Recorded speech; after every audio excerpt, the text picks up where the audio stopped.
මම ගම්පහ සිද්ධ ආයුර්වේදයේ විමලදාස උඩගයාරච්චි ආයුර්වේද වෛද්‍ය. අද මම පෙන්වන්න යන්නේ මේ පාවට්ට සාකය. මේ පාවට්ට සාකය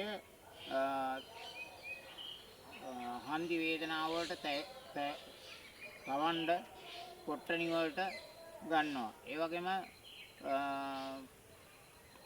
ගන්නවා මේවා මේ ආයුර්වේද පස්පංගුව උණ හැදුනහම බොන පස්පංගුවට දාන්න කොත්තමල් ඉඟුරු කොත්තමල්ලි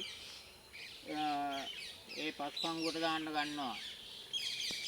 මේක මේ වැඩිපුරම අනුරාධපුර දිස්ත්‍රික්කයේ වියලි කලාපයේ තමයි වැඩිපුර වෙන්නේ. මේ ශාකය තව බොහෝ ප්‍රයෝජන තියෙනවා. මේ දුම් වේදු වලට ගන්නවා. වාත අමාරු වලට පොට්ටන මෙන්දලා තවන්න ගන්නවා. මේ සුදුලුණු තල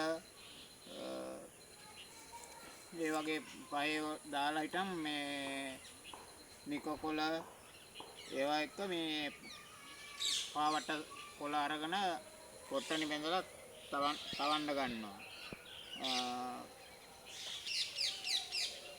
එන ඉතින් ඉදිරියට තවත් පැලෑටියක් ගැන කියා දෙන්න මම බලාපොරොත්තු වෙනවා. අද පාවට්ට සාකය ගැන විස්තර දැනට ඇති කියලා මම හිතනවා. ඔබ සැමට ස්තුතියි.